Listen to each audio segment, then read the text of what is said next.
they served for us. They sacrificed for us. Their stories deserve to be told.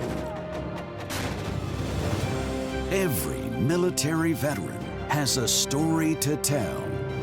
Join our host, Jay Garstecki, as we honor the stories of our true American heroes, one soldier at a time. The mission today is Operation Healing Heroes. Brought to you by Great Clips. The Westgate River Ranch Resort is home to more than 1,700 acres of pure Florida wilderness. Some might even call it God's country. It's here where we meet up with Air Force veteran Dr. Janell Royster, who naturally believes that the outdoors is good for the soul. It's pretty cool that the Westgate Foundation provided all this to us, isn't it? This is amazing. Have you ever shot a bow and arrow? No. Me neither. Let's go have some fun and give it a shot. All right. Dr. Janell Royster has experienced more personal trauma in her young life than most people might experience in a lifetime. The Westgate Foundation provided Dr. Royster and our team the honor of experiencing the healing powers of the Florida wilderness through their many activities and incredible lodging. Turn around and get that bullseye.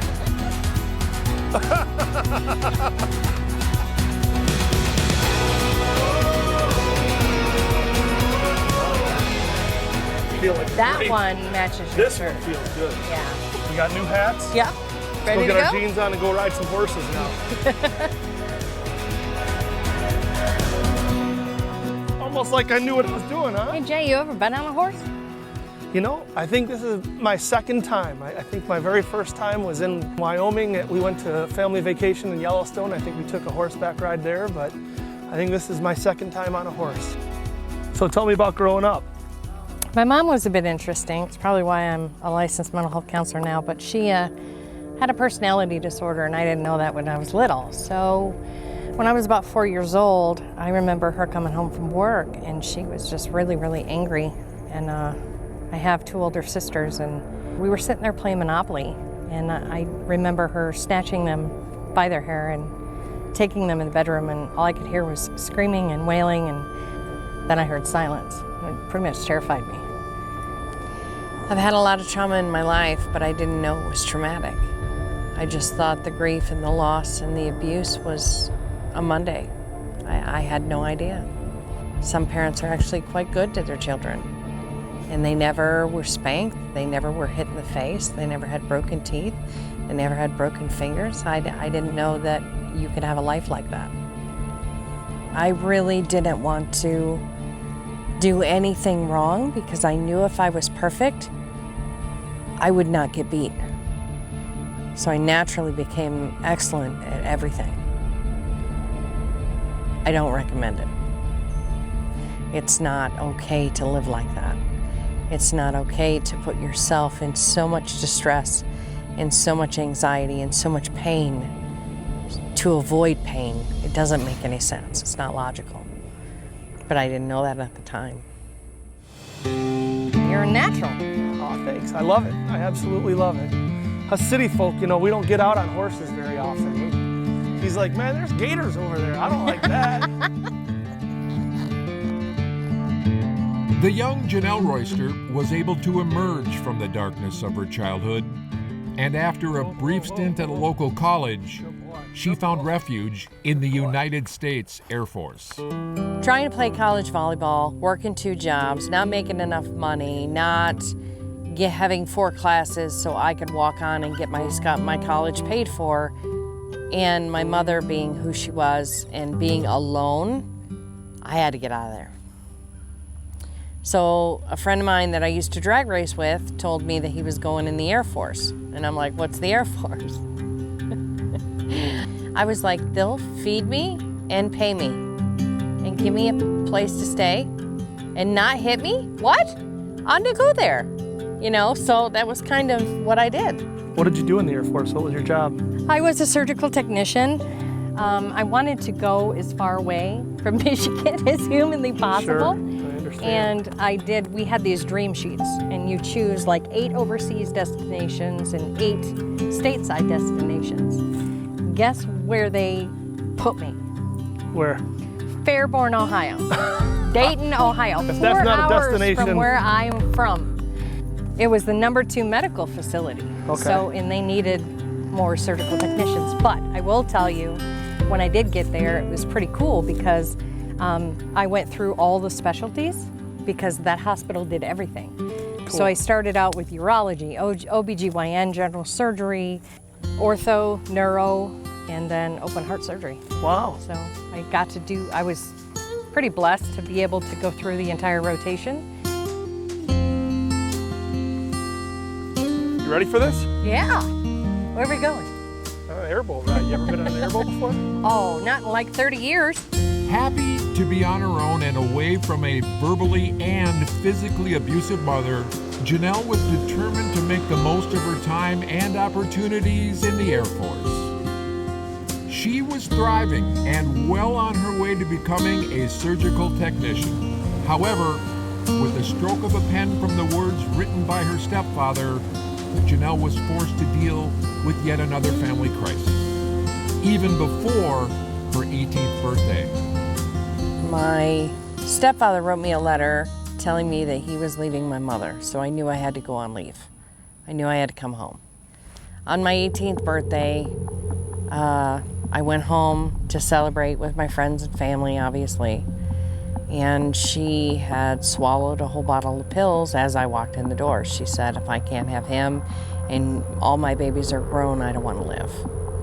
I knew that it was an attempt for attention. I knew that she wasn't really going to die. I knew she took the pills the second I walked in the door because she did not want to die. It was just yet another manipulation. So when I got to Shepherd Air Force Base, that was our technical school, and I was a surgical technician, and Ashley, who I met, was my absolute best friend. Like, we got along so well. She had a lot of tendencies my mom had. They just weren't, she was more kind about things.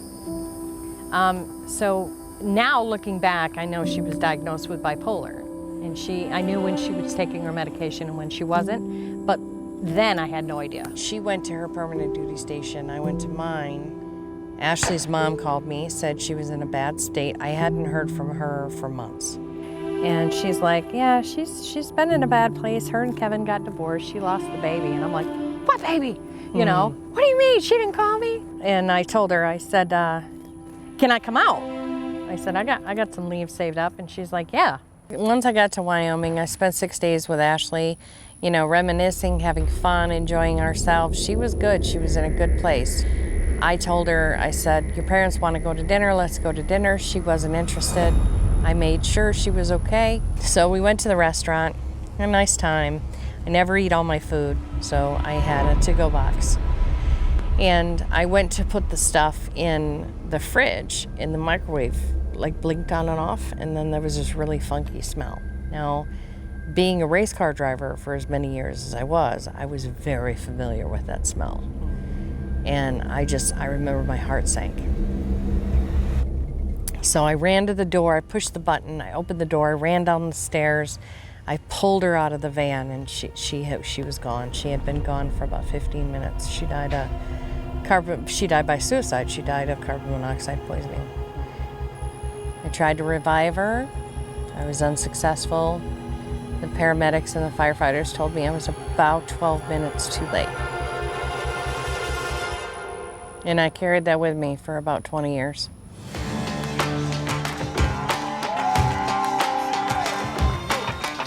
Hey! What about it, River Ranch? You ready for some rodeo? Let me hear you say yeah! All right.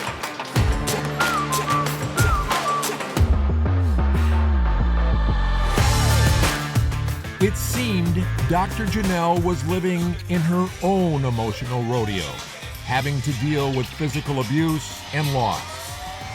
Little did she know things would get worse before they would get better. A couple years after Ashley died by suicide, I met my ex-husband.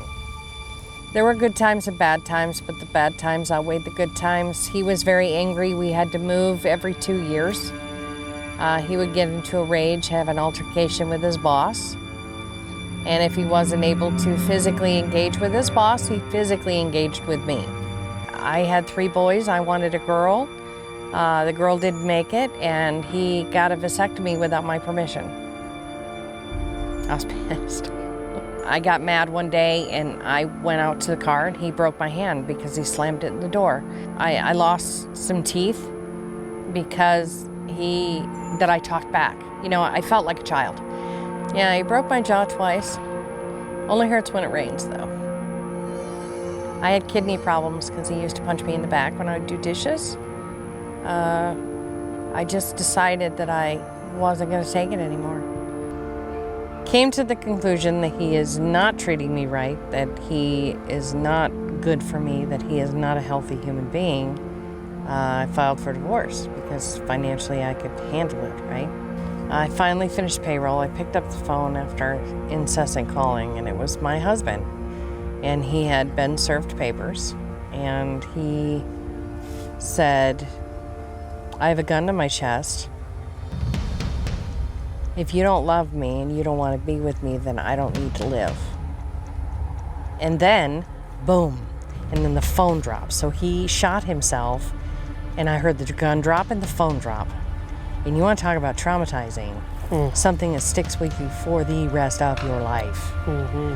I worked for an acute care psychiatric facility. I worked for 2 residential facilities.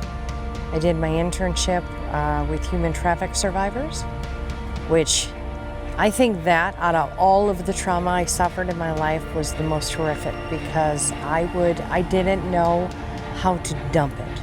It was all vicarious trauma. I'm listening to these little girl and boys' stories over and over and over and over and over and over and over again. There's no outlet. I remember I used to drive over this bridge, and I'm like, oh, I wonder if it'll take me out or just hurt me a whole lot. Yeah, that was my drive home almost every day. We at Operation Fishing Freedom are able to share and preserve these veteran stories thanks to our great sponsors. They rely on our YouTube subscriptions. That's where you come in. Please go to YouTube, search Operation Fishing Freedom, and click that subscribe button. Operation Fishing Freedom Foundation is also a nonprofit organization. And while we rely heavily on our sponsors, it's the donations from viewers like you that really make a difference. Log on to our website, operationfishingfreedom.com, and click on the donate button. Your donations are tax deductible and no donations too small.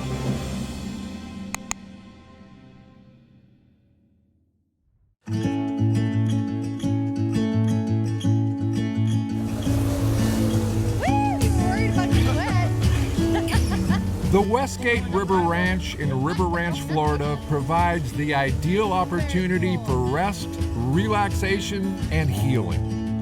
The landscape yields as much tranquility or adventure as your heart desires.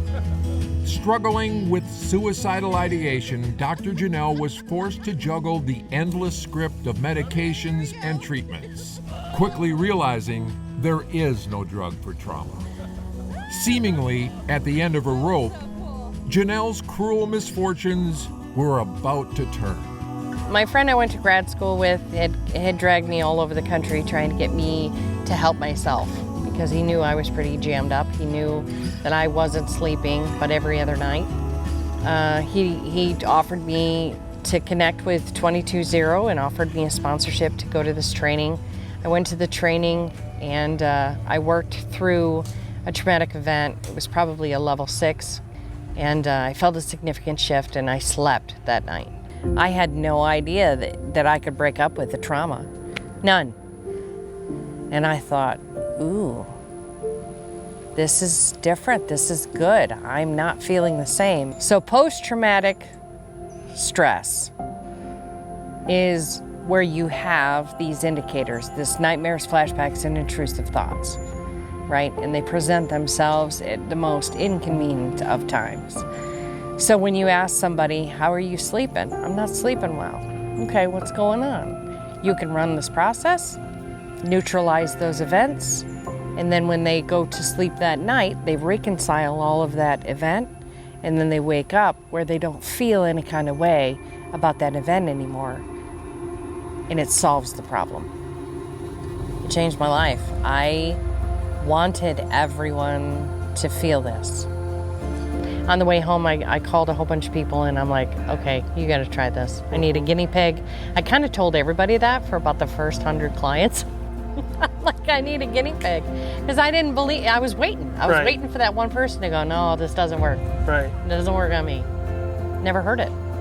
And now, after a year and a half, I'm sitting with 400 and some clients that I've worked with pretty diligently. It just works. Dr. Royster can add our show host, Jay Garstecki, to her list of happy clients. Are you scared? No. Not even you? a little? No. It's just, What's to be scared of? I can absolutely legitimately look over the side. I have no fear. I feel good up here. I feel very comfortable. It's amazing. I would normally literally be like laying on the ground right now and afraid, and I would be afraid to have you even that close to being. So yeah, I mean, I feel good. Dr. Royster cleared Jay from his fear of heights on this very day, using the same 22-0 technique she has used countless times to clear victims of trauma. Go, Jay, go. So this should be really frightful for me, and I feel great. So I'm gonna sit down. this is cool. Let's do this. Yes.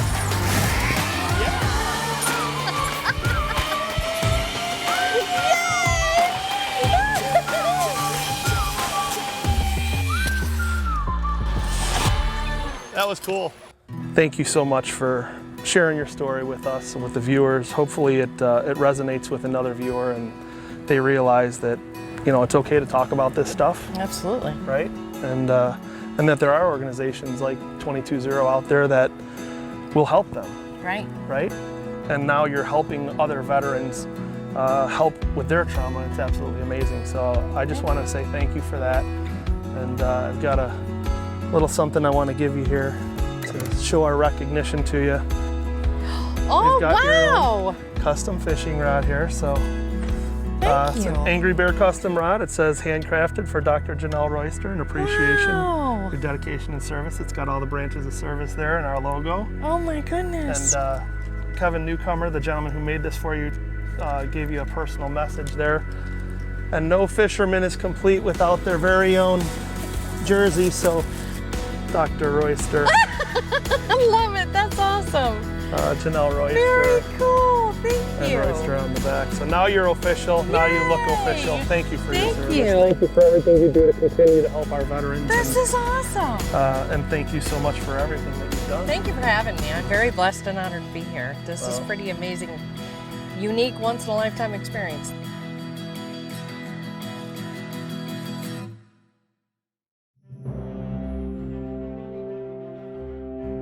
If you'd like to personally thank a veteran that you've seen in one of our episodes, or nominate a veteran to be featured in a future episode, log on to our website, operationhealingheroes.org, and click on the nominate button.